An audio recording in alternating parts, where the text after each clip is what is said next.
guys, Learning with Sean the Science Kid here, and happy Wednesday everybody. And now I gotta go introduce somebody to you. Hi there, Nerdy Sean here. How are your neurotransmitters treating you today? So Nerdy Sean is going to be coming up a lot in this video because what we'll be talking about is pretty complicated. So let me go get him again to introduce himself. Hi guys, it's Nerdy Sean here, and I am a version of Sean that's extra nerdy. You know, I always love my board of thoughts. Right now it's empty, but soon it'll be filled with thoughts of wonder and excitement. So, okay, bye Nerdy Sean. He's going to go chill for a while, and I'm coming back. So this is his glasses because he needs to relax. So anyway, in my tornado video, I made a tiny little mistake. So when I was talking about why the tornado spins like that, I said this was due to centripetal force, when really it's due to centrifugal force. So let's explain the differences between the two. But first, let's talk about spelling. Centripetal versus centrifugal. They're both really similar, but they're also really different. C-E-N-T-R-I-F-U-G-A-L. Now, there are actually two pronunciations of centrifugal. There's centrifugal and centrifugal. And you can say whichever one you want. Just make sure you're pronouncing it right. Now, the next one, centripetal, is basically same thing, but with the P. C-E-N-T-R-I-P-E-T-A-L.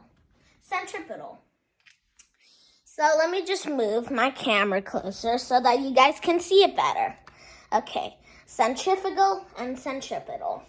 Now, centrifugal force is when a ball spinning it's the outward force that's being pulled on top of it. So let me show you a little experiment you can do at home. And since this experiment can be dangerous, I'll let Nerdy Sean demonstrate it for us. Anyway, I gotta move my camera a little further, and let me just get Nerdy Sean.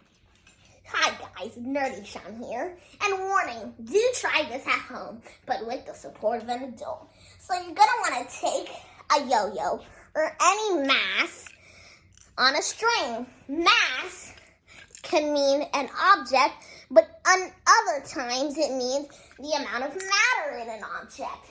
Pretty cool, right? So anyway, a yo-yo works best because you can put your finger through this hole here. And now you're gonna spin it. As you can see the qualities of centrifugal and centripetal force. Centrifugal force is pulling it outwards and making you feel this pulling when you spin it. And centripetal force is the force of the string and the tension in the string. The tension in the string helps keep the ball moving in a circular path, and so does centrifugal force. Fun fact, did you know that centrifugal force and centripetal force are technically the same types of force, but in different relativistic frames, which means different frames for different people. So, let me cut it back to normal Sean. Okay, normal Sean back, and I hope you like that demonstration by Nerdy Sean. So, as he said, when the yo-yo is spinning in a circle like this, now we have to bring it closer.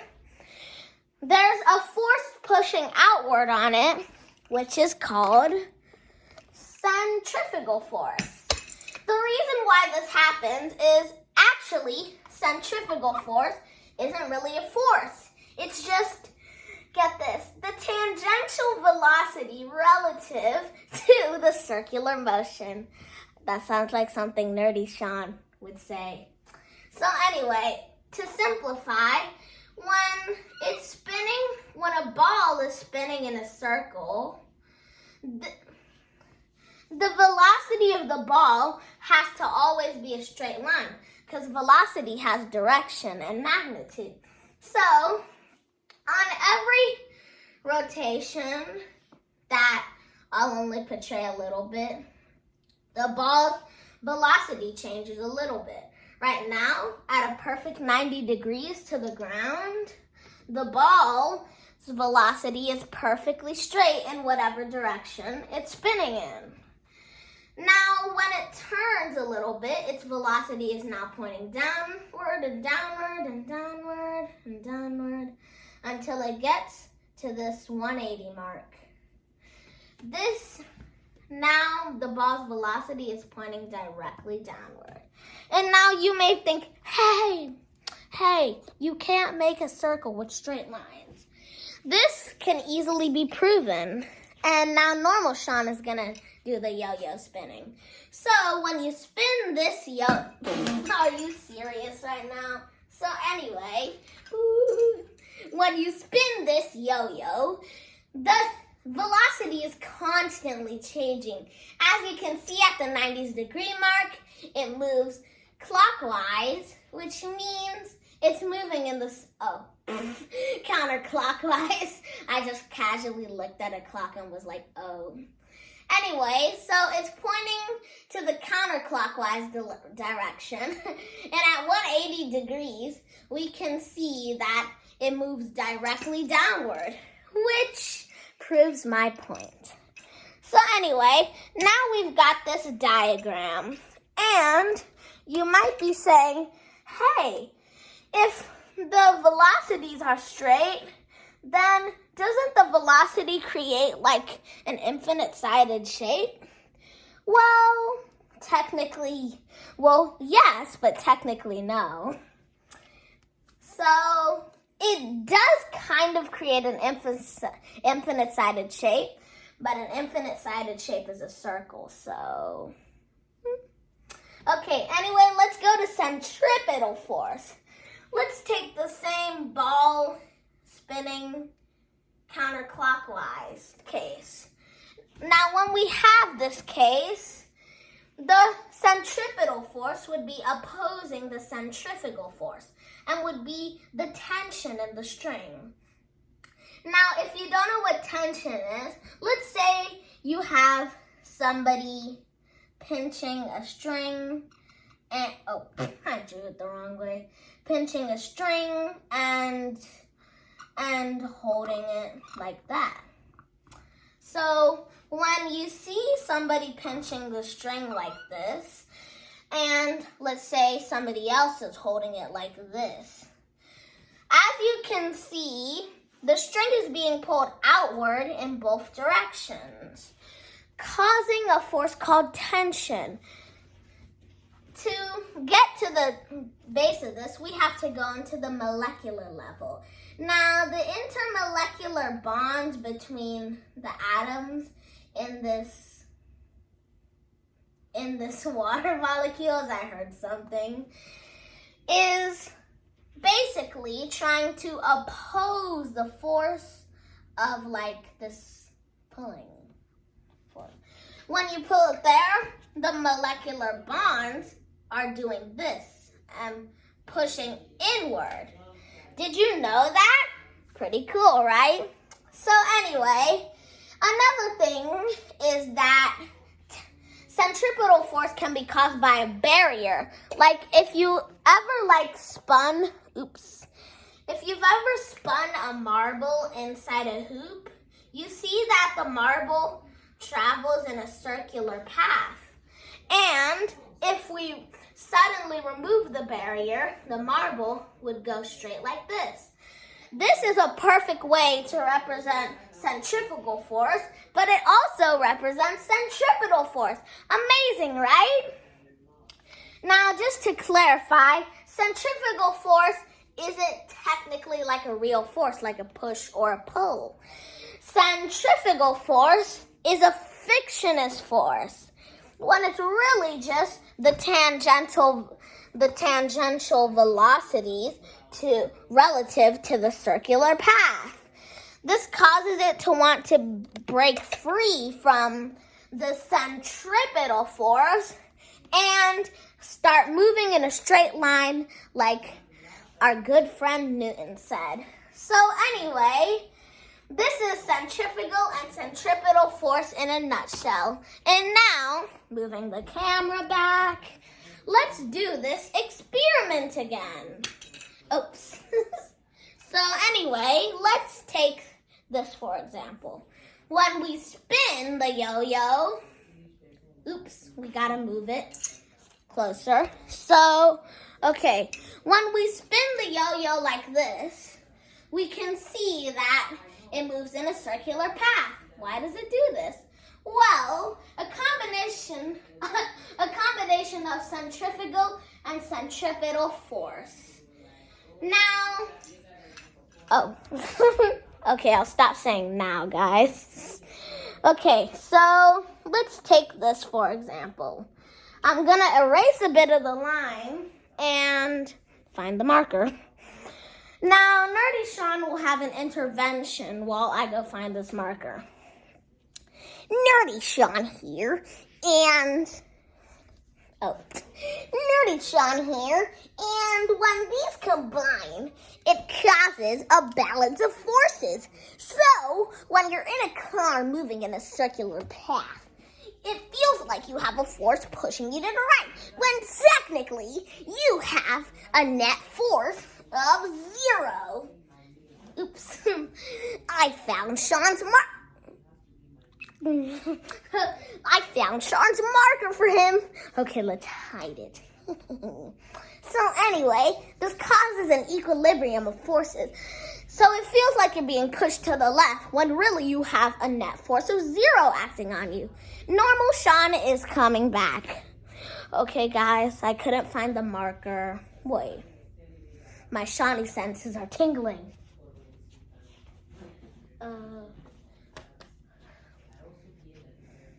This can only be the work of Nerdy Sean. Nerdy Sean, did you do this? Oops, sorry. I think I might have. Dude. Okay, anyway, bye, Nerdy Sean. So let's make this subcategory of a combination of both. So basically, when a ball is spinning, sorry about the basically, it's integrated into my personality. So when the ball is spinning like this, So when the ball is spinning like this, it's centrifugal force and centripetal force pushing down and up. In a free body diagram, this would be an equilibrium of forces, which means that it's like a ball. The ball is sitting still on a table, when really it's constantly moving in a circle, which may seem kind of hard to understand, when really it's just science. So the ball's net force is equal to 0. So N, seriously, I tried to write N and wrote an M. And M is for mass. Okay, so anyway, N is equal to 0, which means the ball technically doesn't have any forces acting upon it. But you may be thinking, but it does. Centrifugal and centripetal force, and also the force of your hand, and the force of air pressure. Well, all of that balances out. So let's erase all of this with God knows what. Okay, anyway, let's just erase all of this, well, slightly. And let's get into why you feel like your car, why you feel like you're moving sideways in a car when it turns. So this is another centrifugal centripetal force here. So it also has a little bit to do with inertia, so get ready to dive into that. Okay, so when you're in a car, which we'll portray as a box for now, when you're in a moving car, and you'll be this dot, you'll be moving in a straight line. So both you and the car have a velocity of, let's say, 3 meters per second. Oh, miles per second, mph. So you each have a velocity of 3 mph and a direction facing north. When this direction changes while curving, so we need a new car because we're rich, and a new you because oof. So when you're on a road and it curves, you'll see this in this transition of drawings. So when you're doing that, the car, your inertia, keeps you in that middle part of the car. So you're not turning. So you're not turning into the car. The car is turning into you. So you see, you're still in the middle, but the car door is closer to you. And once you've fully turned and changed your orientation fully, basically, you're still here, and now it looks like you're closer when really the car moved closer to you. Well, it did move closer to you. The car slid, like, it's hard to say. The car slid under you and, like, turned you. And then since, like, you still have inertia moving forward, you get forced into that car. Let's make it easier to understand. Let's say you're in a hollow ball. You're in a hollow ball that's being swung around on a tether. So when it changes 90 degrees to its position, it'll have taken a parabola as a path instead of just, which I'm not sure, might be impossible. Okay, anyway, so this is the shortest path, but it took a longer path, which means forces are going to be acted on longer. So 45 degrees into this rotation, it would kind of look like this. So you're in the middle, and now that it's curved, you still kind of have some sort of forward velocity, like the ball, that's constantly changing. And as this velocity is constantly changing, since you're fully submerged, you have inertia. So the hollow outer rim of the ball, its velocity is changing, while yours isn't, and you're suspended in either air or some fluid. And so the net force on the ball may be 0, and the net force on you may be 0, but the ball is still moving. So it kind of relativistically moves you and gives you a velocity. But it isn't really a velocity, it's just a change of the ball's position. But it's not like velocity as in motion velocity. It's relativistic velocity. So 45 degrees in, you would have a forward velocity because the velocity is always forward. Well, oh my God. Okay, so you'd be slammed into the back. You're wondering why. So it's like the ball moved like without you. Like it's like this. Like it looks like the finger moved when really this thing is moving. It looks like I'm doing this when really my hand is doing this. And you'll stop seeing my finger moving once I take it away and put it farther. Oof. It didn't work. Okay, so you're slammed on the back due to relativistic velocity. So now 90 degrees, you're kind of being still slammed into the back. And since the velocity is constantly changing like this, you're being rolled around the rim like it's crazy. And that's centripetal and centrifugal force. Anyway, bye, and keep on sciencing. But Nerdy Sean has an after note. So I'll say bye, and you'll say hi. Actually, after clip, I just want to give a shout out to in Loudbox 525 for giving me the idea of this video. So thank you, and I hope you too have a nice day. Anyway, bye, and keep on sciencing.